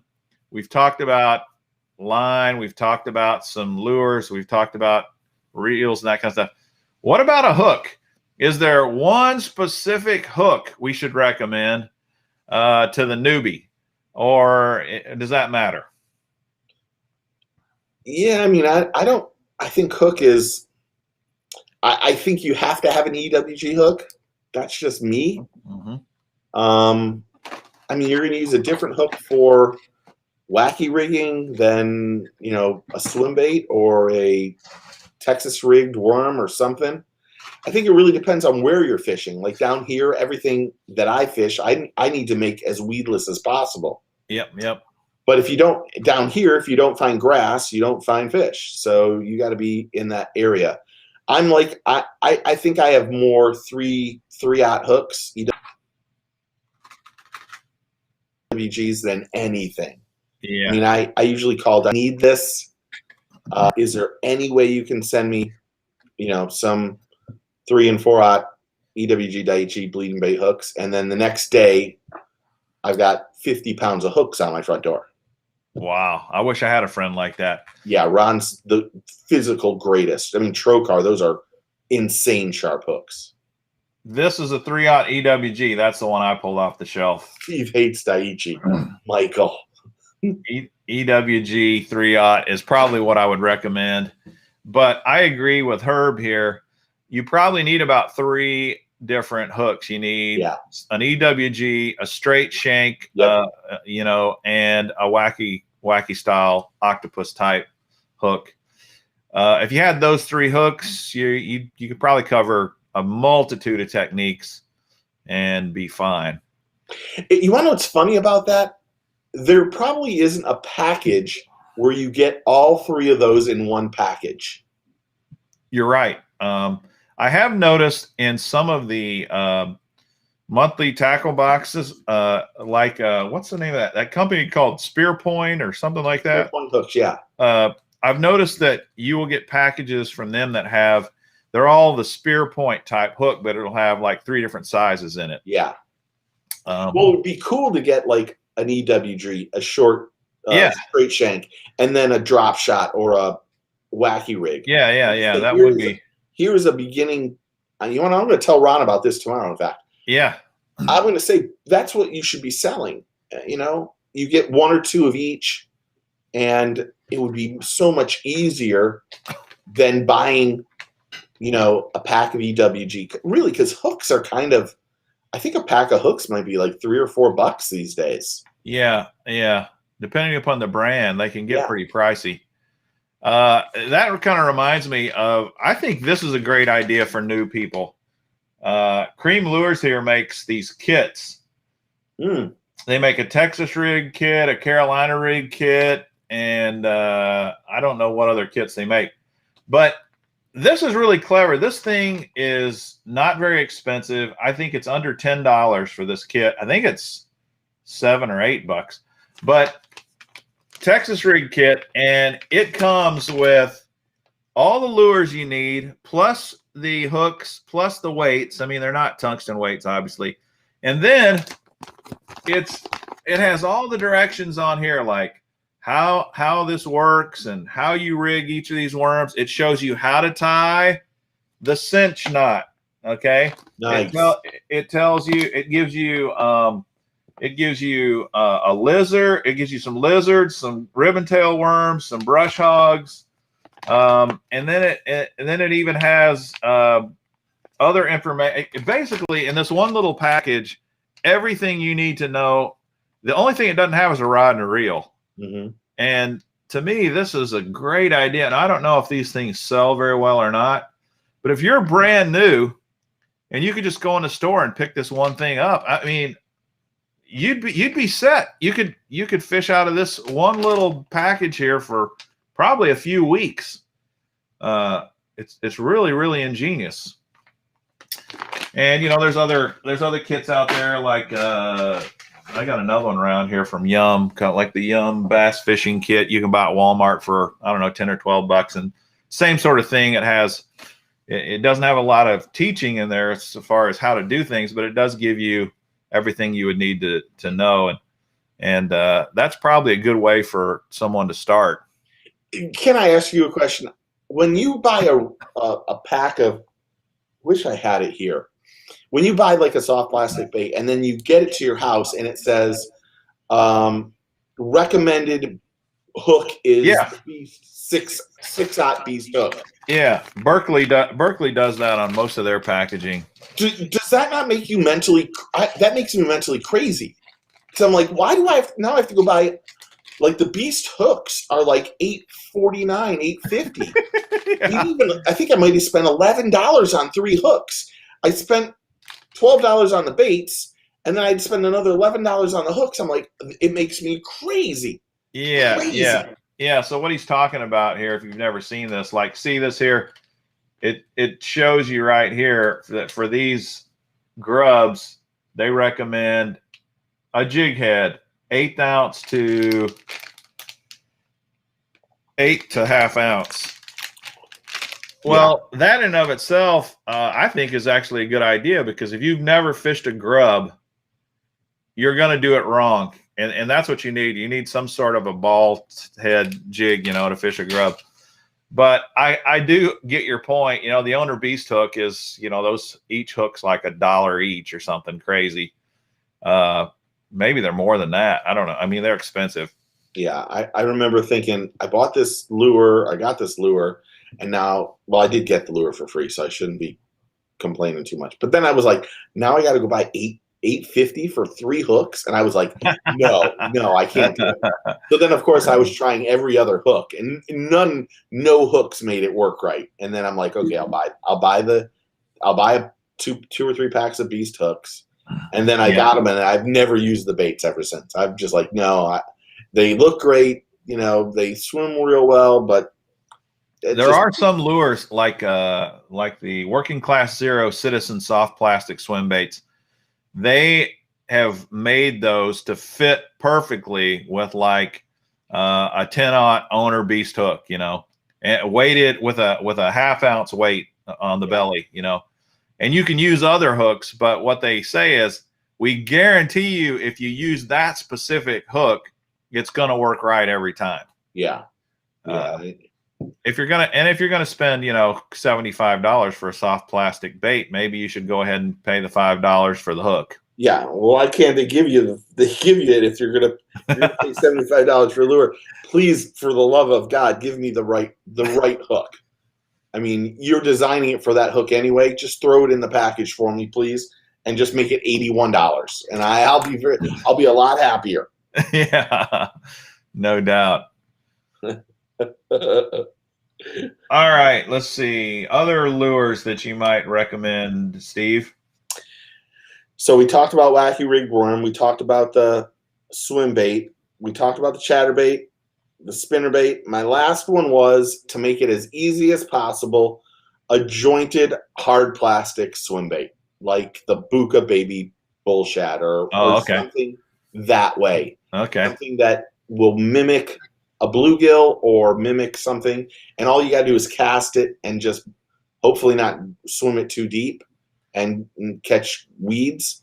My one problem with when newbies get a hard plastic jointed bait or a crankbait or something like that that's just easy to use is they have a tendency to really stick themselves the first few times with the hooks when they catch a fish. You're right. Treble hooks can be a real problem. Yeah, for new people and not knowing how a fish shakes or not knowing how to. I mean, we've all gotten hooks in our fingers. I mean, it's something you have to go through. But new people seem to hold the fish wrong. They'll hold it by the gills or something, or do something stupid. Or I can't tell you how many people grab a bass and they think that the bass has got teeth. So they're scared to lip the bass. Right. And you're like, or just grab it. A lot of times I just tell, Thomas gets really nervous on some of the big bass he catches.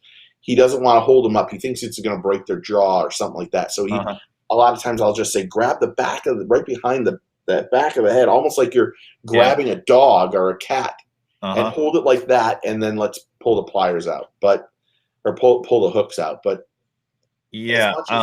I think a jointed swim bait is a good way to catch fish and easy.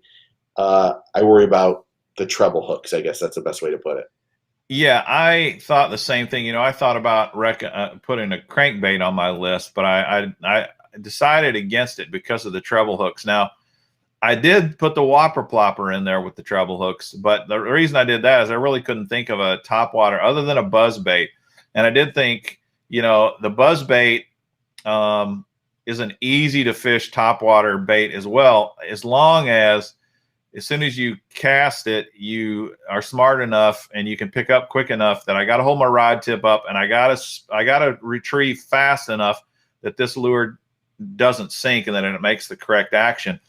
That's not that hard to figure out though. And really topwater wise, a buzzbait might even be smarter than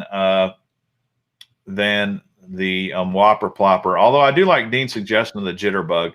The Jitterbug, of course, has treble hooks, but they're small treble hooks, and they're not terrible to get out of a fish's mouth. Yeah, I think the problem with a buzzbait is, like you said, most people don't know how to use a buzzbait properly. I'm not saying anybody who's on this that watches our stuff probably doesn't know. Well, I fished with a guy that used it in open water, and I kept telling him, I'm not sure I would use that in open water. Not that you can't catch fish with it, a buzzbait in open water, but a buzzbait really is much better when you're in lily pads and that kind of stuff, because it will go right over and through a lily pad without getting stuck in it, and that's where those ones work really well. Just like because I thought about putting a frog on the list, but the problem with a frog is that you really need to know the cadence of what you're doing, but when you cast that, that you bait. do. And I think a newbie would not have a lot of luck with a frog, to tell you the truth. Yeah, and not to mention, most people don't. In most cases, most frogs need to be, when you get that bite, you need to stop for a second and like count to 3 before setting that hook. Yep. And that's, I mean, that's, like I said, that's one of those things I think when we get into another episode of this and talk about some advanced techniques, frog fishing is one of those things that we could really, you can really talk a lot about and really help people out on that type of fishing. Well, I don't disagree with you at all. I think it'll be fun to talk about some of these more advanced techniques as we go along as well. And it is interesting, you know, sometimes you see someone make comments here, and I think this comment's hilarious. Yeah, some of them are really funny, but also there's some that actually have very thoughtful, intelligent comments, and then they'll say things like, "And I'm a newbie," and you're like, "Really? I can't believe you're a newbie. You talk like you're watching this channel and on my channel, you're not a newbie." Yeah, you talk like you're off that. You're way more experienced. But anywho, the only other lure that I had, which we already kind of talked about, was the Cinco. I think if a person kind of moved beyond this, you know, within short order, there's a few other techniques that they might want to get introduced to, and some of those would be the treble hook techniques. Another one might even be a jig. Yeah. Because, you know, if you get the right jig, you could swim the jig, you could hop the jig, you could drag the jig, and if you're patient, you're going to catch fish with it most likely. And a jig's going to catch you big fish, which is fun. Yeah. So what about rod? I noticed Booster's talking about a beginner rod. What kind of a beginner rod would you recommend? He says ugly stick. It is hard to beat an ugly stick. What are your thoughts about the rod? I agree. I agree. Ugly stick is a good way to go. My first suggestion, my first thing I would say is get a one-piece fishing rod. A one-piece, you're going to feel it a little bit better. I don't know. I've never really put it casting against a two-piece versus a one-piece. I think that if you can get in that 6.5 foot range, you'll be in pretty good shape. You'll be able to cast a good distance. I think a medium heavy rod is probably the right way to go, only because I think that, like for me, just me, I like the whippy rods. That's the God's honest truth. I like the super light rods. I like light line. I like light everything. And, but I think you have to grow into getting to that stage where you're confident in what it is. A heavier rod is going to react faster, so you're not going to miss as many fish. So a medium heavy rod is pretty good. 6.5 would be all right. I mean, it isn't hard to beat. The ugly stick makes it. I mean, for $30, you can't beat an ugly stick. Yeah, they're super tough. Yeah. I thought about this quite a bit, and I really think a beginner rod, you're only going to have one rod. I pretty much agree with what Booster says here. I would suggest a 6 foot or shorter medium rod. I would not do medium heavy. And the reason not is because I just think a medium rod is versatile enough that it could cover a lot of these super light techniques, like little bitty, like throwing a jitterbug or throwing little lures, tiny lures. You could even put, crappie lures and those kind of lures, and it would cover those techniques as well. You could put a MEP spinner on a medium rod and do real well on it. There's a lot of bass lures that if you're just looking for one all around rod, I would go with a medium, shorter rod until you get more experienced. And then my next choice obviously would be a medium heavy rod, and it'd be longer. Yeah, I mean, once you start getting to that 7 foot, 7.5 foot, there's a huge difference. But you want to, when you start getting to that level and you only fish from shore or that kind of stuff, sometimes while you get more casting distance, like working a bait is a lot more of a chore for you. I mean, you gotta, the cadence of walking the dog and that kind of stuff is a little bit harder for you because it's a much longer rod. But yes, once you start getting the hang of it, then, like I said, walking the dog is like, I've had a few people say I can't do it, and I'm like, you can do it if you really work at it, but you gotta watch how the lure reacts to either a quick twitch or a longer twitch, because there's some baits, like I haven't put it up yet. I don't even know if it's here. So I got this. Riot sent me this. What the hell name is this?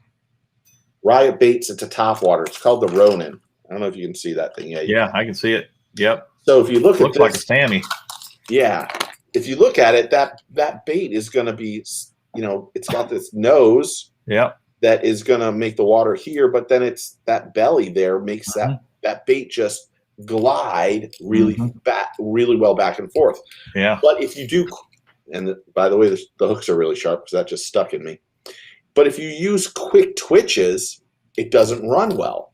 It's one of these baits that wants to go like this. Oh, that makes any sense. Yeah, kind of broad sweeping. Short like this. So you got to kind of look at the. Oh, mother of goodness. So it is sharp. Yeah. So you gotta kind of play with it and then know how it works with whatever kind of twitching you're doing, and then once you get that cadence down, then it's like muscle memory. You just instantly know what it's going to do right away. Absolutely. Texas Huntsman's right. I mean, where you fish is going to change the answers here. It just is. And so it's hard to say, generally speaking, this is the perfect newbie rod or the perfect newbie whatever. But on a broad scale, I still think the medium is probably the best overall choice. If you're in Texas, you're right. You got to beef it up a little bit. Yeah, you're in Texas. Everything is bigger in Texas. I mean, right. Looking at some of these places in Texas where they're catching these, Sixth Sense did that video with, I don't even know his name, and he had 65 pounds of fish and 5 fish. I mean, when your average fish is 12 pounds, most people don't get a 12-pound fish in their career. Yeah, and they caught, like, I think maybe 3 of them were. 2 or 3 of them were 9-pounders, and they had a 14. And I mean that kind of Milliken. Is it Milliken? Yeah, Milliken. Yeah, I mean that video was just ridiculous. But they were throwing like that A-rig that had like 90 lures to it. It was the craziest A-rig I've ever seen in my life. But I mean, the Texas fish are. I mean, if you're not heavy rods and stuff like that, you're in trouble. Yeah, I'll be honest. I've had to switch from my medium light rods to a faster rod over the last couple months because I was losing too many fish. I was when you have those soft tip rods, you need to penetrate that fish's mouth, and it wasn't. I wasn't able to do it. That's the truth. So that's when I went back my Karma rods that I got, I don't even know how many years ago. And I've been fishing those, not exclusively, but the story. I've been fishing them a lot lately. Yeah. It's interesting because we don't even get into conversations like the tip of the rod and the taper and all those kind of things, but that stuff really matters. Yeah. When you're talking about, it's oftentimes the difference between landing most of your fish and not landing your fish. So people don't even look at that. You know, you go to Walmart and you buy a $30 ugly stick, and you don't even know what kind of tip the thing's got on it. They they probably don't even put on there what kind of tip it has. It's my guess is it would probably be a moderate tip at best. It wouldn't be an extra fast tip, probably not even a fast tip. But I mean, on my bait casters, I have medium heavy rods. They're sticks.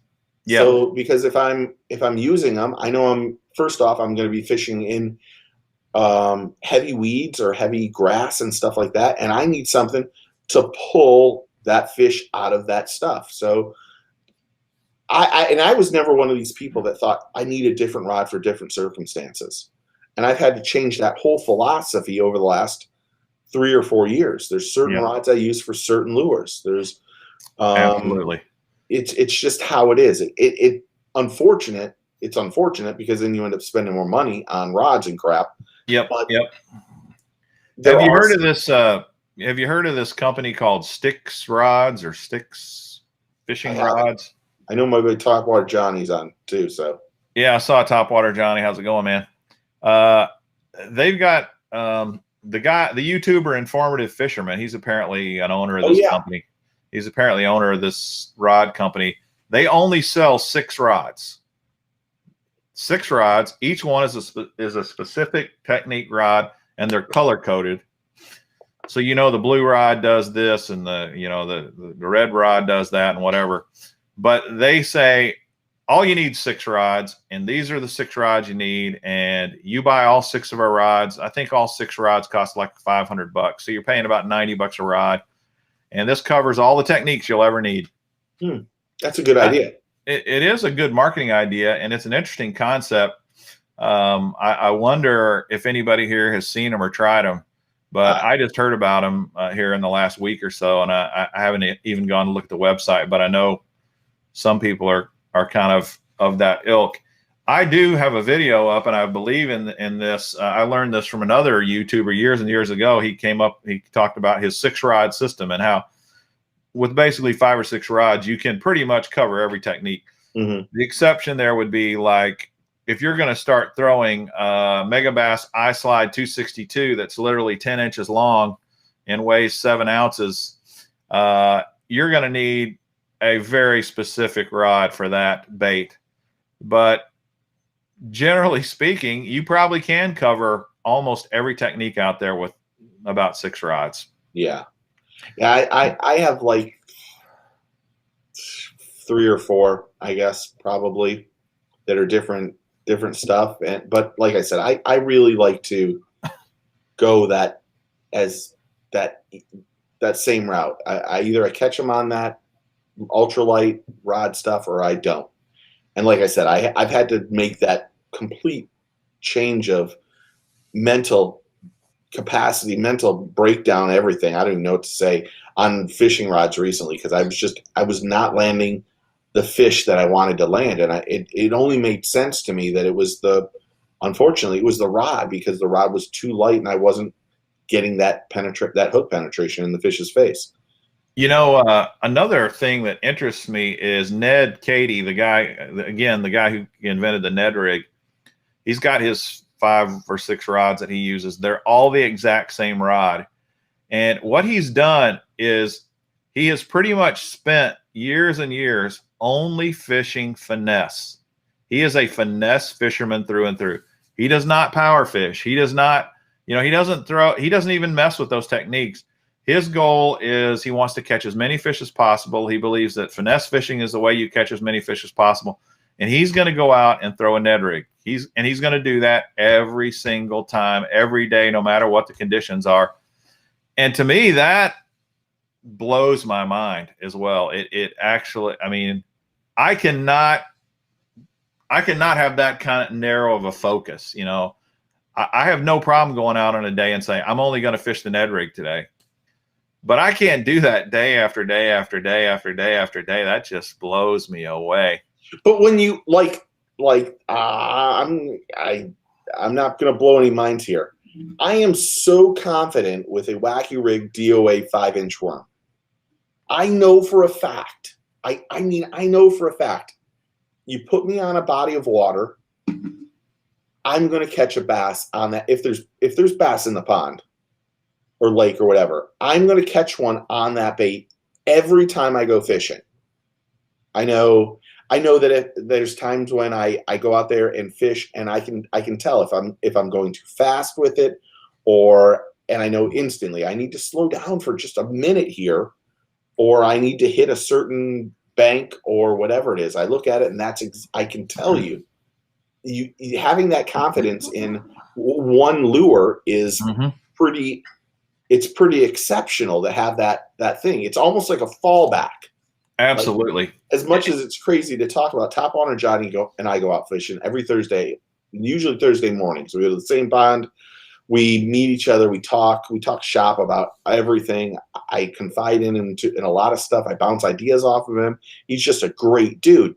But I know, and if he was on here, he would tell you, Steve's taking a damn worm with him every time we get there. I might not say I'm going to use it. Yeah. But at some point in time, I'm going to go, okay, it's time for me to catch a fish. And let's just get the stink off of me. Yeah. And once that happens, I might go back. But as soon as I can, not as soon, but I get, I start going, okay, I didn't wake up this early to not catch something. So I'm casting a worm right now. I like Booster's comment here. He says you can grow into more advanced stuff once you fall in love with fishing. Mm-hmm. And your point really ties right in with this. Keep it simple. Just like I said earlier, keep it simple. Pick one or two techniques. Practice with those techniques till you get good at those techniques. You're going to fall in love with it, and then you can start branching out. And these techniques that we've talked about initially are great ones. Pick any one you want out of the ones we've talked about. Pick that worm up, pick that chatterbait up, pick that spinnerbait up, and just throw it. And you're going to start getting good at it. You're going to start having lots of confidence in it. And it's great to have a confidence bait that you can fall back on. I think one thing that beginner anglers need to do more than anything, once you get your tackle box and you got your Plano box or whatever you got, and you got the whole thing, practice casting. I cannot tell you, like, okay, I'm going to tell, this is 100% true story. There's no exaggerations on this one.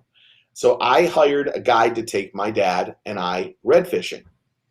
Now, I didn't hire him. He was a friend, and he's like, I want to take your dad fishing. I love talking to him. My dad taught me fishing when I was younger, and I just loved it more than he did. I guess that's the best way to put it. So we go fishing, and we get on this boat, and we're both on the front of this boat, and this guy's pulling us on his pulling platform behind us. And Tim says, do me a favor, see that post with that sign that says, something on it, cast at it. I want to see how good you are at casting. And I'm like, whipping that out with one hand, and I think I dinked it off the thing. And he started laughing. He goes, oh, Steve, we're going to have a really good day. And my dad wound up and instantly wound back like this and cast. And both of us started looking like, where did it go? And he's like, Dave, where did it go? And I'm like, Dad, what the hell? My dad, on the way back, let the line out of his line, and the line went over Tim and shot behind us. So he said, I'm not joking, he said instantly, from now on, Steve will cast for you, Dave. Just let Steve cast. And he was, and my dad was, I hope my dad doesn't watch this. My dad was offended. I mean, he was mad. And then, of course, I'm joking, like 30 seconds later, a redfish tail popped up, and I zinged it like within 3 inches of this fish. And then I just handed the pole right to my dad. I said, you're getting one right now. But I think casting is something that is unbelievably important. Yeah. Accuracy, having that accuracy, or knowing how far a lure will go, and knowing, how to work it and that kind of stuff. But making that exact cast is perfect cast is crazy important. I don't know if you agree. I totally agree. I mean, here's a couple of basic rules to help you become a better fisherman. One, your lure has to be in the water for you to catch a fish. It does have to be. It's got to be in the water. And there are certain spots where the fish are usually hanging out. And if you can get that lure in that spot, like next to the stump, next to the rock, along the edge of the grass line, if you can get the lure in that location, you increase your odds of catching a fish exponentially. It goes way up. Unbelievable. So casting is absolutely critical. Accuracy is like John Gill says, accuracy is greater than distance. It absolutely is. You've got to be able to accurately cast if you really want to enjoy fishing. And it's not about just randomly throwing it out there and bringing it back. Mm-hmm. If you just randomly cast, you're not going to catch nearly as much fish as you would if you're throwing at targets. Yeah. If there's something in the water, you need to hit it. That's the God's honest truth. That's right. If there's grass someplace or lily pads or a stump or something that those fish can just sit by and just ambush bait, it doesn't mean you're not going to get bites in the middle in blind casting. That happens quite a bit, but like edges and points and things like that will exponentially make your life better in catching fish if you can hit those spots. It absolutely will. And I did a live stream on the water a while back where I did an amazing job of demonstrating how to put a buzzbait in a tree. and not only did I demonstrate how to do an amazing job of putting a buzzbait in a tree, I also demonstrated how it was impossible to retrieve the lure out of the tree.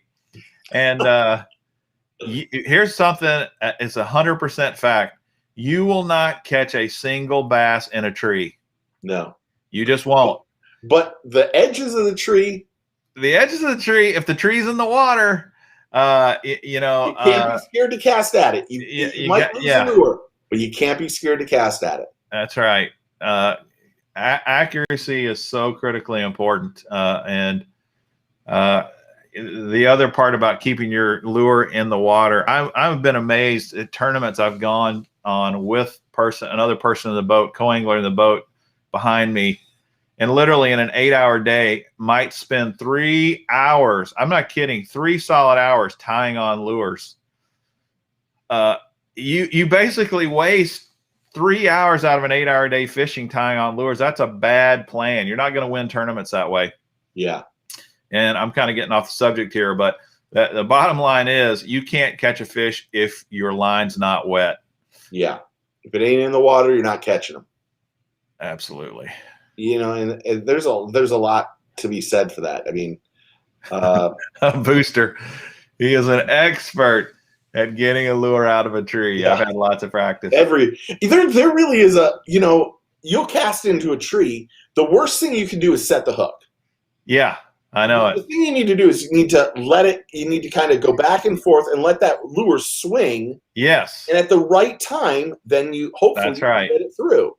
That's right. Just like if you've ever watched like pros get a snag, instead of ripping it through, they'll hold their rod, grab the line, do this, and snap it so that the lure kind of penetrates, but then that snapping makes it go like this. Yeah. And it'll unplug it. I mean, we could do a whole show. We could do hours on that alone. For sure. I learned that from Brandon Palaniuk. He was like every other cast on that classic. He was doing this. How does this work? And then he showed it to me, and I'm like, okay, I need to start doing this from here on out. That's what I do. Yeah, it's amazing. It really does work a lot of times. Yeah. The old pop the line trick. You know what else doesn't win running 70 miles per hour all over the freaking lake? Yeah. That is true. You can spot hop so much, and And yeah, but that's kind of my list. Mine too. I think that was actually a fun topic. And we've got a ton of great comments here from folks. So I hope they enjoyed it. Hope you learned something there, because I actually did as well. It's one of the things I love about fishing is I've talked to a lot of people who are not fishermen who say, "Oh, how can you fish? How can you sit on there and fish all day long? It's so boring. You just sit there and wait and wait and wait for a bite." I'm like, there's nothing boring about fishing. It is one of the most mentally taxing hobbies out there. I mean, there is so much strategy involved. There's so many decisions that have to be made, constantly. And it's one of the reasons I love fishing is because it's such a mental challenge. Yeah. It's incredibly challenging. And, it's a fun thing, when you just sit around talking about fishing, you think, yeah, we're just going to talk about fishing. You learn so much, even when you feel like you got a lot of experience. And it's one of the great things about doing the show with you. It's a lot of fun. Yeah, I appreciate it too. Yeah, we should mention, we're gonna have, after this week, we're probably gonna have a little bit more. We've talked about doing some tournament updates every week, so we can talk about kayak fishing tournaments and the elites, because the elites, NPFL is going this weekend, and so is Major League Fishing on Chickamauga. To be honest, Major League Fishing in Chickamauga could be absolutely disgusting weights, and really NPFL down here right now, as crazy as this sounds, I know this is going to sound crazy, these guys, I mean, the bluegill spawn is, I mean, it's on. I mean, it's flat out on right now. Awesome. These guys for NPFL, someone finds some bluegill stuff, I wouldn't be surprised if you don't see a couple giant fish come out of Harris Chain tomorrow. Wow, that would be fun to watch. Terry Scroggins, I think it was last year or the year before, exact same time, on your frog fur, put down to say he put a beat down on everybody in the tournament that he was in. I think he had 39. He had 5 fish, 39 pounds. And in the middle of summer, that's really good for us down here. But he beat everybody by like 15 or 18 pounds. I mean, it could be one of those weekends. I'm going to cover. I think I'm going to go see NPFL Friday morning. I say that, but I said that with the Major League Fishing, and I didn't even go out for Major League Fishing. But I'm hoping I go out to NPFL and I just want to put the drone out and do some stuff like that and do something different. So we'll see. That'd be cool. That'd be really cool. I have an ICAST meeting tomorrow morning, so I was going to do it tomorrow morning, but the ICAST meeting is really important. So, yeah. Right on. Water time is therapy time. It's a lot of fun. Yeah, I agree. That is all right. I think we're about done, guys. 2 hours came and went. Yeah, that was fast. It flew by. Yeah. That was a great conversation. Appreciate everybody for your input and sharing your knowledge with us all. It was great.